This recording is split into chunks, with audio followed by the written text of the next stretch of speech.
warahmatullahi wabarakatuh. Alhamdulillahirrabbilalamin. Kita bertemu kembali untuk teori farmakognosi. Nah, ini pertemuan terakhir kita ya, pertemuan ke-7. Nah, hari ini kita akan membahas dua materi, yaitu tentang pemilihan pelarut serta tentang minyak atsiri. Nah, jadi sebelumnya kita sudah membahas tentang screening fitokimia yang menggunakan berbagai pelarut ya gitu ya, ekstraksi dan kemudian screening fitokimia menggunakan berbagai pelarut. Jadi kita harus memperhatikan dasar-dasar apa sih yang dilakukan untuk dalam melakukan pemilihan pelarut.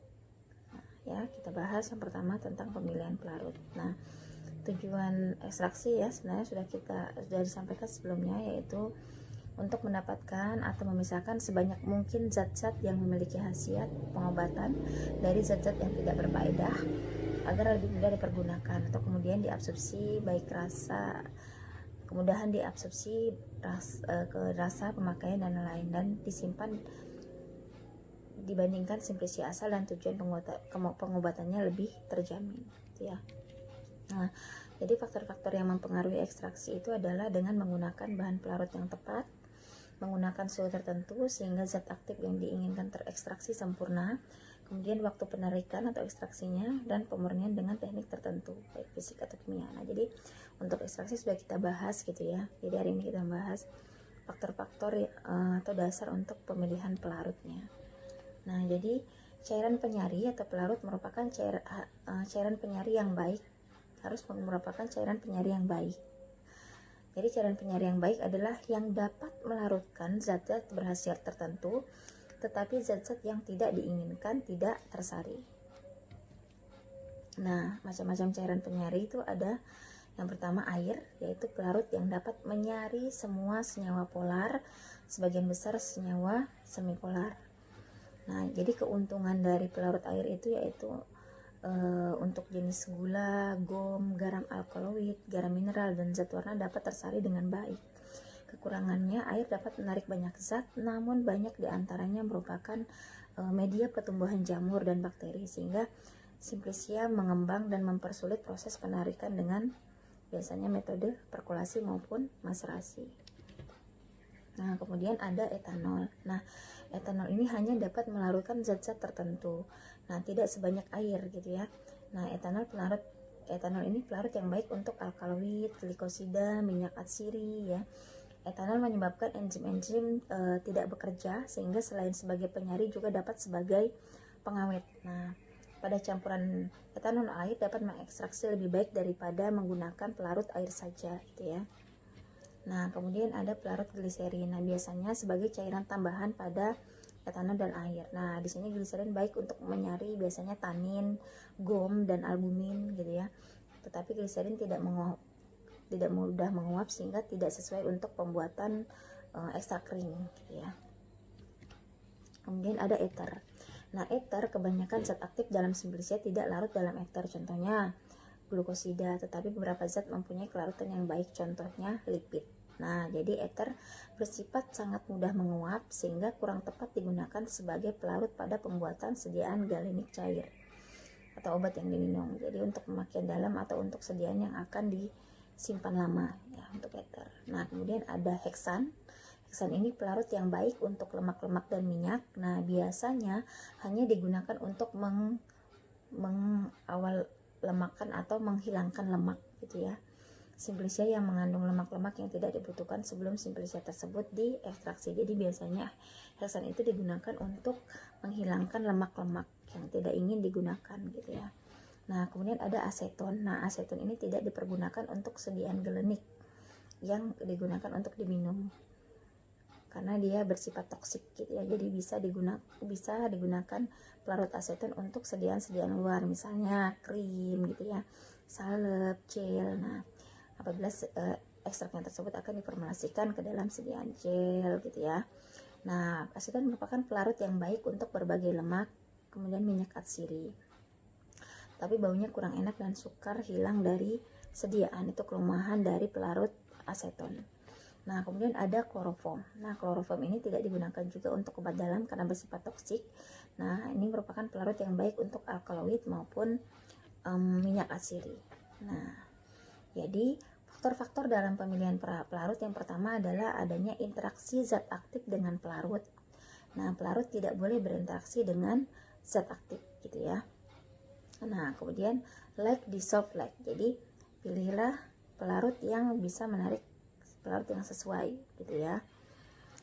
Misalnya senyawanya bersifat polar, berarti gunakanlah pelarut yang polar. Nah, senyawa yang bersifat semipolar, gunakanlah pelarut yang bersifat semipolar. Nah, begitu juga senyawa yang akan diambil bersifat non polar, maka gunakanlah pelarut yang bersifat non polar.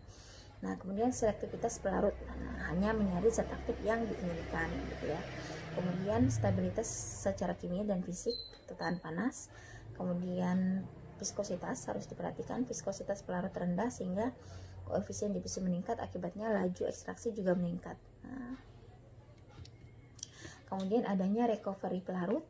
Nah, pelarut dengan titik didih rendah lebih ekonomis karena dapat digunakan kembali. Nah, kemudian pelarut yang tidak mudah terbakar. Nah, ini untuk keamanan sebaiknya memilih pelarut yang tidak mudah terbakar gitu ya.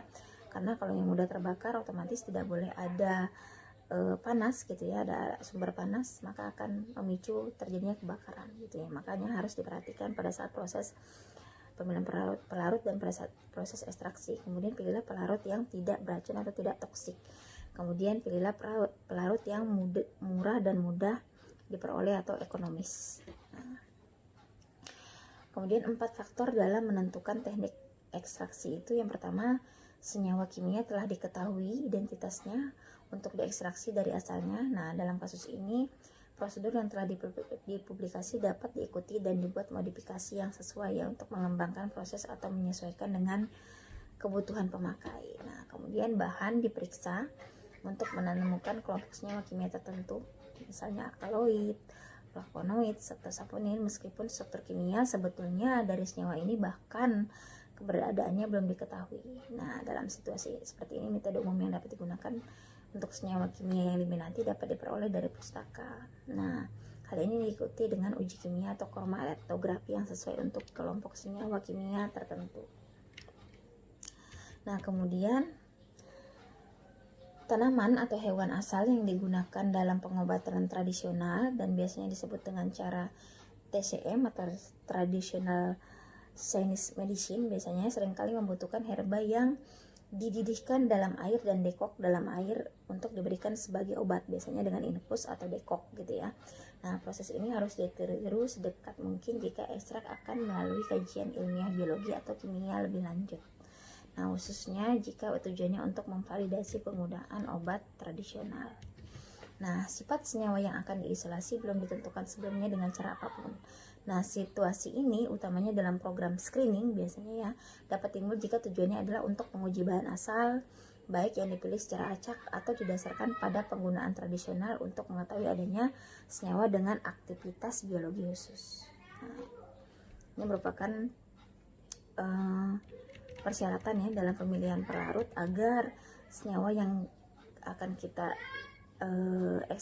ambil itu benar gitu ya, dan tahap fraksinasi dan screening fitokimianya juga tepat gitu ya. Oke, selanjutnya kita membahas tentang minyak atsiri. Nah, minyak atsiri ini dibahas tersendiri karena memang perlakuannya lebih spesifik gitu ya. Nah, makanya minyak atsiri kita bahas materi sendiri. Oke, kita bahas minyak atsiri. Nah, kita bahas dulu apa sih pengertian minyak atsiri atau minyak menguap atau nama lainnya volatile oil ya, atau ada juga menyebut minyak terbang gitu ya. Nah, minyak atsiri adalah kelompok bagian minyak nabati dengan wujud kental dan mudah menguap sehingga menimbulkan aroma khas dalam sebuah ruangan, berasal dari tanaman yang dikenal dengan nama minyak eteris, aromatik, minyak terbang atau essential oil ya, yang berfungsi biasanya pada industri parfum atau bahan pewangi dan bahan aroma yang banyak digunakan dalam industri farmasi sebagai bahan baku obat. Nah, ini menurut para ahli beberapa pengertian dari minyak atsiri. Nah, yang pertama menurut Harjono, nah minyak atsiri adalah Minyak terbang yang mudah menguap dan merupakan campuran senyawa berwujud cair yang diperoleh dari tanaman seperti kulit, akar, daun batang, buah, biji, dan bunga yang diperoleh dengan cara penyulingan atau destilasi. Nah, menurut Gunawan dan Mulyani menyatakan bahwa minyak atsiri adalah suatu zat berbau yang terdapat di dalam tanaman pada suhu kamar. Minyak ini mudah menguap. Dalam keadaan murni dan segar, minyak atsiri umumnya tidak berwarna. Nah, kemudian menurut Ganter, minyak atsiri adalah minyak yang dihasilkan dari jaringan tanaman tertentu seperti akar, batang, kulit, bunga, daun, biji, dan rimpang yang mudah menguap pada suhu kamar yaitu suhu 25 derajat Celcius tanpa mengalami dekomposisi dan berbau wangi sesuai dengan tanaman penghasilnya yang larut dalam air tetapi tidak larut dalam pelarut organik. Ya, itu beberapa pengertian dari minyak atsiri oleh beberapa ahli. Nah, kemudian selanjutnya kita melihat karakteristik dari minyak atsiri. Nah, karakteristik dari minyak atsiri sendiri dapat dilihat dari segi fisik maupun kimianya. Yang pertama kita lihat dari segi fisik ya.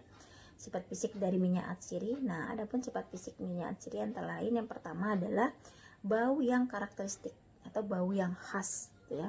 Kemudian dilihat dari BC, kemudian dari indeks bias, putaran optik, kelarutan dalam alkohol, dan dari segi warna. Nah, kemudian dilihat dari sifat kimia minyak atsiri. Yang pertama dari bilangan asam.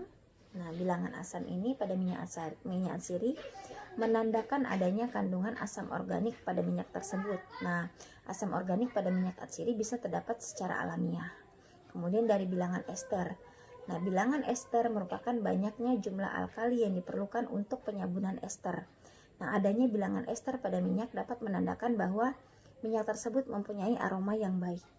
Nah, minyak atsiri dapat mengalami kerusakan yang berakibat pada kerusakan kimia antara lain biasanya oksidasi, hidrolisis, dan resinifikasi. Nah, berikut merupakan sumber-sumber dari minyak atsiri. Nah, contoh-contohnya yang pertama ya dari daun. Contohnya ada serai wangi, nilam, kayu putih, serai dapur, lada. Nah, kemudian dari buah ada lada, sitrun atau lemon, adas, kamper. Kemudian dari bunga ada kenanga, cengkeh, mawar, melati ya. Kemudian dari biji ada kapulaga, kemudian ada seledri. Kemudian dari kulit buah ada sitrun atau lemon, adas atau fennel. Dari akar contohnya ada jahe, kunyit. Kemudian dari batang ada kapur, kayu manis, cendana. Kemudian dari kulit batang ada cendana, kayu manis. Dan dari rizoma contohnya ada akar wangi, kemudian jahe. Bisa kalian cari sendiri juga ya contoh-contoh sumber-sumber dari minyak atsiri baik. Nah, ini baik dari daun, buah, bunga, biji ya, kulit buah, akar, batang, kulit batang, serta rizoma. Nah, kemudian apa saja sih kegunaan dari minyak atsiri tersebut? Nah, minyak atsiri memiliki banyak manfaat ya bagi kehidupan manusia. Yang pertama sebagai aromaterapi. Nah, senyawa minyak atsiri yang masuk ke dalam tubuh dapat mempengaruhi sistem limbik atau pengatur emosi. Nah, jika bersentuhan dengan hidung akan berikatan dengan reseptor penangkap aroma. Nah, setelah itu reseptor akan mengirim sinyal-sinyal kimiawi dan akan mengatur emosi seseorang. Nah, itu merupakan mekanisme kerja dari minyak atsiri sebagai aromaterapi ya. Kemudian juga sebagai bahan tambahan makanan. Nah, di sini untuk menambah cita rasa makanan serta menambah aroma dan rasa dari makanan tersebut. Nah, kemudian sebagai pestisida alami. Nah, beberapa minyak atsiri mengandung metal eugenol untuk biasanya membasmi lalat buah. Contohnya daun cengkeh, minyak pala, minyak salam, dan minyak daun wangi. Nah, penggunaan minyak kayu putih dapat mengurangi gigitan nyamuk biasanya ya. Minyak serai gitu ya. Untuk sebagai repelan atau penolak nyamuk. Nah, kemudian bagaimana sih cara memperoleh minyak atsiri tersebut gitu ya. Nah, untuk memperoleh minyak atsiri dari suatu bahan dapat dilakukan dengan berbagai cara, diantaranya penyulingan, pengepresan, ekstraksi pelarut, kemudian mudah menguap, dan ekstraksi dengan lemak padat. Nah, yang pertama kita bahas penyulingan. Nah, destilasi atau penyulingan ya. Dan caranya juga sudah disampaikan pada saat metode ekstraksi pelarut. Metode ekstraksi. Nah, penyulingan merupakan didefinisikan yaitu sebagai pemisahan komponen suatu campuran dari dua jenis cairan atau lebih berdasarkan perbedaan tekanan uap dan titik diri dari masing-masing zat tersebut. Nah, selain penyulingan bisa juga dilakukan dengan pengepresan. Nah, pengepresan umumnya dilakukan terhadap bahan berupa biji, buah atau kulit buah yang dihasilkan dari tanaman termaksud famili sitrus, karena minyak famili tersebut akan rusak jika diekstraksi dengan penyulingan. Nah, jadi ada beberapa minyak atsiri yang tidak bisa dilakukan dengan cara destilasi. Nah, maka bisa dilakukan dengan cara pengepresan ya. Dengan penekanan sehingga diperolehlah minyak atsiri. Nah, kemudian bisa dilakukan dengan ekstraksi minyak padat. Nah, biasanya digunakan untuk mengekstrak minyak atsiri dari bunga. Pada umumnya, bunga setelah dipetik akan tetap hidup secara fisiologis, gitu ya. Daun bunga terus menjalankan proses hidup dan tetap memproduksi minyak atsiri, dan minyak yang terbentuk dalam bunga akan menguap dalam waktu singkat, gitu ya. Nah, kemudian bisa juga dilakukan ekstraksi dengan pelarut menguap. Nah, pelarut yang digunakan adalah biasanya diethil ether untuk mengekstraksi daun Citrus aurantium. Nah, keuntungannya yaitu hasil ekstraksi yang lebih mendekati tanaman aslinya bila dibandingkan dengan metode destilasi atau penyulingan. Nah, kelemahannya kesulitan penghilangan residu pelarut dari ekstrak. Nah, berikut adalah jenis-jenis dari destilasi. Nah, yang pertama ada destilasi air. Nah, di mana destilasi air itu mekanisme kerjanya yaitu simplicia itu berkontak langsung dengan air mendidih. Nah, caranya simplicia biasanya dipotong-potong, digiling kasar atau digerus halus, dididihkan dengan air, kemudian uap air dialirkan melalui pendingin, kemudian sulingan berupa minyak yang belum murni ditampung. Nah, destilasi air ini cocok untuk bahan yang tahan panas. Nah, tetapi tidak cocok untuk bahan yang mengandung sabun, bahan larut dalam air, dan bahan yang mudah hangus, gitu ya. Nah, kemudian ada destilasi uap dan air. Nah, ini memakai alat berupa dandang. Nah, sehingga bahan diletakkan di atas bagian yang berlubang-lubang dan air di lapisan bawah. Nah, ini cocok untuk bahan yang rusak dengan pendidihan. Nah, kerugiannya hanya minyak dengan titik didih lebih rendah dari air yang berakibat minyak tidak terekstraksi sempurna, gitu ya. Kemudian ada destilasi uap. Nah, biasanya menyesuaikan dengan bentuk tanaman. Biasanya digunakan untuk minyak dengan titik didih tinggi seperti pada biji, kayu, dan akar. Nah, biasanya digunakan pada tanaman cengkeh, kayu manis, akar wangi, serai, minyak kayu putih, gitu ya. Nah, sebelum melakukan destilasi, biasanya dilakukan perlakuan pendahuluan berupa pengecilan ukuran, pengeringan, pengayuan, dan fermentasi atau pemeraman. Nah, kemudian selanjutnya kita membahas komposisi kimia dari minyak atsiri. Nah, minyak atsiri biasanya terdiri dari berbagai campuran persenyawaan kimia yang terbentuk dari unsur C, H, dan O, ya, karbon, hidrogen, dan oksigen. Sebagian besar kandungan minyak atsiri terdiri dari senyawa terpen yang merupakan suatu senyawa produk alami. Nah, terpen yang paling sering terdapat sebagai komponen penyusun minyak atsiri adalah monoterpen. Nah, senyawa monoterpen juga terdapat dalam minyak atsiri daun. Nah, komponen utama dalam minyak atsiri daun mint adalah mentol. Ini contohnya ya. Mentol merupakan senyawa sintesis organik yang berikatan kovalen atau senyawa yang dihasilkan dari minyak daun mint. Nah, aroma kristen mentol ini bersifat dingin, menyegarkan, dan memberikan aroma mint yang kuat, sehingga mentol sering digunakan untuk produk-produk oral hygiene dan obat bau napas.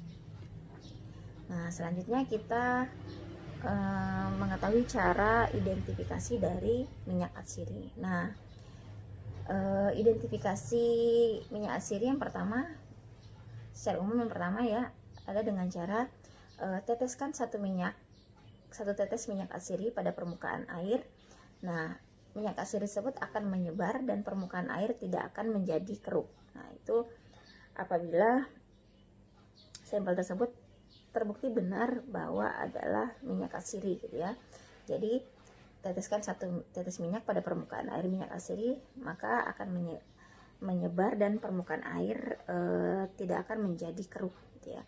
Kemudian cara yang kedua, teteskan 1 tetes minyak atsiri pada kertas saring, maka minyak atsiri tersebut akan menguap sempurna ke transparan. Jadi tidak akan meninggalkan noda pada kertas saring tersebut. Nah, itu merupakan positif, berarti bahwa benar sampel tersebut adalah minyak atsiri. Nah, kemudian selanjutnya reduksi volume minyak atsiri, yaitu dengan cara 2 ml minyak atsiri tambah NaOH dikocok pelan-pelan. Nah, kemudian identifikasi komponen khusus dalam minyak atsiri, yaitu pertama yaitu uji adanya Velandren 100 mg serbuk diantaranya. Ini contohnya ada Pipebris nigri ya, dikocok dalam 5 ml pelarut petroleum ether kemudian disaring. Nah, filtratnya dicampur dengan 5 ml natrium nitrit atau dibuat dari 5 gram natrium nitrit dalam 5 ml air. Nah, kemudian selanjutnya kontrol kualitas dari minyak atsiri. Yang pertama adanya pengukuran kadar air. Nah, kadar air untuk minyak atsiri itu tidak boleh lebih dari 10% ya. Kemudian pemeriksaan minyak atsiri secara umum yang tadi ya, dengan meneteskan minyak atsiri pada kertas saring, kualitas yang baik pada minyak atsiri tersebut akan terbukti dengan menguapnya secara sempurna cairan tersebut tanpa meninggalkan bekas pada kertas saring tersebut gitu ya. Kemudian analisa parameter rendaman minyak atsiri. Jadi rendaman yang terkandung dalam suatu minyak atsiri dengan menggunakan sampel seberat 300 gram adalah berkisar 0,97 sampai 1,2% bobot per V gitu ya, atau volume per bobot gitu ya. Itu untuk rendaman minyak atsiri. Kemudian untuk rendaman minyak atsiri itu berkisar, untuk 300 gram itu berkisar 0,97 sampai 1,2% volume per bobot. Nah, untuk pemeriksaan organoleptis dari minyak atsiri yang baik adalah minyak atsiri itu biasanya berbentuk cair, berwarna kuning muda sampai kuning kecoklatan, dan memiliki bau khas dengan rasa getir, atau rasa getir itu rasa pedar gitu ya. Nah, kemudian BJ telah dilakukan standarisasi untuk BJ dari berbagai minyak atsiri yang tercantum dalam SNI. Contohnya Sariwangi itu BJ-nya itu berkisar 0,876 sampai 0,91. Nah, selanjutnya penggolongan dari minyak atsiri. Nah, berdasarkan komponen kimia, minyak atsiri itu dapat digolongkan yang pertama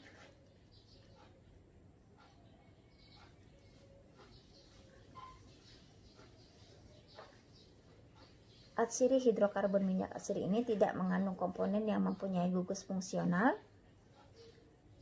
Kemudian minyak atsiri alkohol yang sering terdapat di dalam minyak menguap dapat digolongkan dalam alkohol asiklik. Kemudian minyak atsiri aldehid. Nah, aldehid yang terdapat dalam minyak atsiri terdiri dari aldehid asiklik dan siklik. Nah, minyak atsiri keton, senyawa-senyawa keton yang terdapat di dalam minyak atsiri yaitu terdiri dari keton terpen monosiklik seperti menton, karbo, piperito, pulegon, dan bisphenol. Keton bisiklik seperti kamfenon dan tuion, dan keton non terpen seperti iron. Nah, kemudian minyak atsiri keton antara lain keton terpen monosiklik seperti menton, karbo, piperito, pulegon, dan bisphenol. Keton bisiklik seperti kamfenon dan tuion. Keton non terpen seperti iron.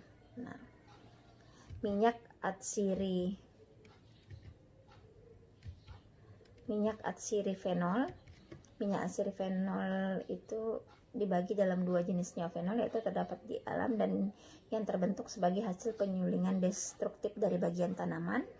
Kemudian minyak atsiri eterfenol, contohnya minyak adas, diambil dari buah Pimpinella anisum atau dari Funiculum vulgare.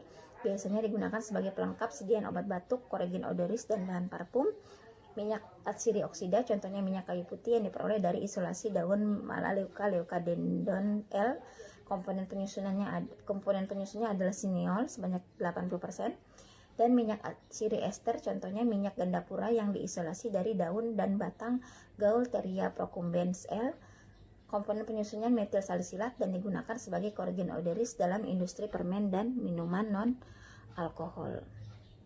Oke, sekian untuk pertemuan hari ini, pertemuan terakhir ya. Kita telah membahas hari ini tentang persyaratan untuk pemilihan pelarut pada ekstraksi maupun fraksinasi dan tentang minyak asiri. Oke, sekian pertemuan kita hari ini. Berarti ini pertemuan terakhir kita ya, untuk teori farmakognosi. Untuk kisi-kisi UTS nanti akan saya sampaikan di Google Classroom ya. Oke, jika ada pertanyaan silakan di Google Class. Oke, saya tutup untuk pertemuan terakhir kita hari ini.